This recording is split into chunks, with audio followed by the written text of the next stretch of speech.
Jadi orang yang mendengarkan bacaan Quran mendapatkan rahmat Allah Subhanahu wa taala. Lihat, Anda mendengar murotal Quran, rahmat Allah diturunkan kepada Anda. Tapi Anda mendengar taklim, Anda mendapatkan 4 yang diberikan oleh Allah lewat lisan Nabi yang tidak diberikan kepada selainnya. Apa itu yang 4?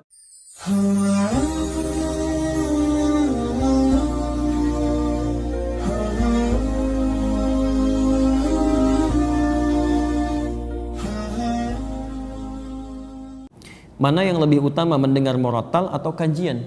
Bergantung kebutuhannya. Kalau dari tingkat keutamaannya, kajian lebih utama.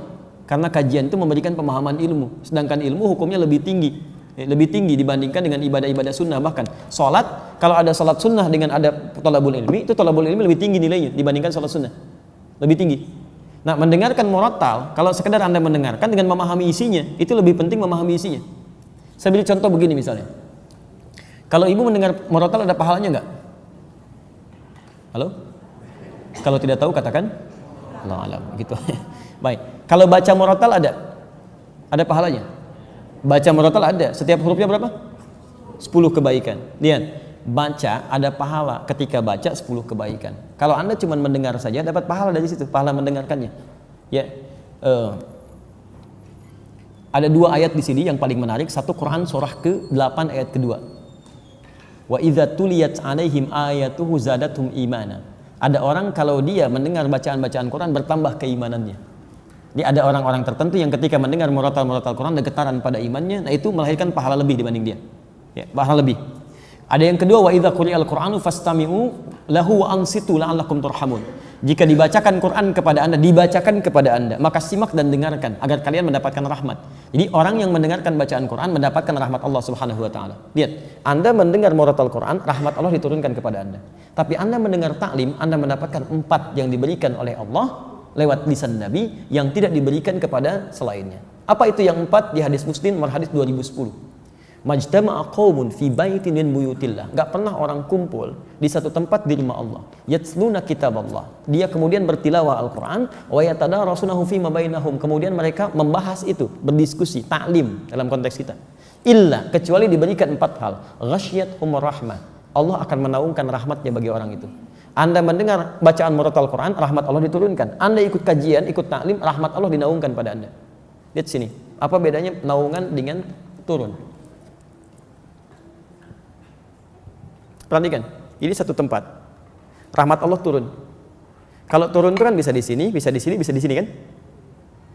Halo? Baik ya? Ini kalau masuk di sini yang lain kan nggak kena kan? Tapi kalau dinaungi itu kan semuanya kena. Perhatikan, Anda mendengar bacaan Quran, rahmat Allah turun pada Anda yang di sana belum tentu dapat. Tapi kalau taklim, rahmat Allah dinaungkan, semua kena naungan. Satu. Yang kedua, nazalat alaihimus sakinah. Allah berikan sakinah, ketenangan pada jiwa orang yang belajar. Ketenangan. Orang Anda mendengar bacaan Quran, iman Anda meningkat. Ada getaran pada jiwa. Tapi kalau Anda mendengarkan bacaan-bacaan dari taklim, dari pelajaran, bukan cuma meningkat iman, tapi ada ketenangan dalam diri Anda. Ini hadis kata para ulama menunjukkan 2 hal. Satu, faidah taklim, mendapatkan kelebihan lebih. Yang kedua, memberikan gambaran taklim yang benar. Taklim yang benar itu berdampak pada ketenangan jiwa. Jadi kalau Anda belajar dimanapun tidak membuat hati Anda tenang, jauh dari Allah, berarti taklim Anda belum sempurna. Tinggalkan, cari yang lebih baik. Termasuk dengan saya, kalau saya tidak memberikan materi yang bisa menenangkan jiwa Anda, mendekatkan Anda kepada Allah, tinggalkan saya, cari guru lain. Cari guru lain. Saya tidak akan katakan harus ikut dengan saya, tidak. Cari guru lain, ambil faidahnya dan dekatkan diri Anda dengan Allah. Yang ketiga, wa haffathumul malaikah. Orang yang ikut taklim itu dikerumuni oleh malaikat. Dan yang keempat, wa dzakarahumullahu fi man indah. Disanjung-sanjung oleh Allah sampai selesai taklimnya di sekitar makhluk yang ada di sekitarannya. Anda bayangkan, Anda mendengar murotal Quran cuma mendapatkan 1, rahmat Allah. Tambahan bonusnya getaran jiwa. Tapi kalau Anda ikut kemudian taklim, pengajian dan sebagainya, dan sifat pengajiannya benar, maka 4 diberikan, 1/4. 1/4. Ya, apalagi dalam bacaan kemudian taklimnya itu disinggung tentang ayat-ayat Allah, dibacakan juga, pahalanya ada, plus lagi dengan yang lainnya dan seterusnya. Allah Ta'ala a'lam bishawab. Wah. Ya, ada kemuliaannya walaupun mungkin tidak sama dengan yang datang. Ya, yang di YouTube ada, Masya Allah, Anda jauh masih mau mendengar, ada orang dekat nggak mau datang. Ya, itu luar biasa gitu kan? Ada pahalanya. Ada pahalanya, pahala dia dari belajar, ada perubahannya, ada materi dia catat, dia pelajari, itu pahala besar sekali. Ada pahala besar sekali, walaupun dia tidak hadir ke tempatnya. Ya, ada pahalanya. Jadi pertama, pahala dari pelajaran dia, pahala dari penyimakan dia, pahala tekad dia berubah, pahala setiap dia menulis, pahala dia mengamalkan. Ada banyak sekali. Ya kan kaidah fikihnya begitu. Ma la yatimul wajibu illa bi fa wajib. Ya kan, sesuatu yang tidak bisa dilakukan kecuali dengan itu, maka itu menjadi hal yang melekat pada dirinya. Saya nggak bisa datang, tapi saya punya perangkat ini, saya kerjakan lewat itu. Atau ma'ala yu'khadhu kulluhu la yutruku kulluhu, sesuatu yang nggak bisa dikerjakan semuanya, jangan ditinggalkan seluruhnya. Saya nggak bisa datang, tapi saya bisa simak dari sebagian tayangannya, boleh, silakan. Itu ada pahalanya untuk kita semua, ada pahalanya insya Allah. Tapi kalau anda masih bisa hadir dan bisa anda jangkau, maka pahalanya lebih banyak lagi. Ada di Ibnu Majah nomor hadis 233, riwayatnya dari Abu Darda. Man salaka tariqan yaltamisu fihi ilman, satu, sahalallahu lahu tariqan ilal jannah. Siapa yang menyiapkan dirinya, bersiap-siap menempuh jalan untuk belajar sampai datang ke tempat tujuan, setiap langkahnya akan dihitung kata Nabi untuk meringankan langkahnya ke surga saat di akhirat. Yang kedua, wa innal malaikata la tad'u ajnihataha ridwan li talabil ilmi. Dan para malaikat kalau Anda tahu, sejak Anda berangkat dari tempat Anda tinggal itu membentangkan sayapnya, memberikan ridho kepada Anda sampai Anda pulang lagi. Ya, hanya dijadikan gaib, tidak tampak pada pandangan kita oleh Allah supaya kita nggak khawatir. Kalau ditampakkan malaikatnya begini, Anda nggak akan berangkat tuh. Anda di rumah aja. Kenapa? Ada malaikat. Masya Allah. Baik ya. Baik, itu belum selesai. Dan kemudian yang ketiga, seluruh penghuni langit dan bumi sampai hatal hitan allati fil bihar, sampai paus-paus hiu-hiu yang ada di lautan, yastaghfirun li talibil ilmi, memohonkan ampunan kepada Allah untuk para penuntut ilmu. Jadi saat kita belajar ini, Anda jangan kira ya semua ahli langit dan bumi yang beriman kepada Allah, bahkan hewan-hewan itu memohonkan ampunan untuk para penuntut ilmu. Tapi bukan yang biasa, yang mau merubah dirinya untuk lebih dekat dengan Allah Subhanahu wa taala. Jadi bukan pelajaran-pelajaran yang menjauhkan Anda dari Allah. Hati-hati. Anda ngaji, tapi dalam pelajaran itu Anda diminta menjauh dari Allah. Semua agama sama, kita mesti menyamakan. Nah, itu bukan, itu nggak ada manfaatnya. Ada keburukan di situ. Paham ya? Baik. Makanya hasil orang taklim benar itu dengan yang tidak benar itu lain.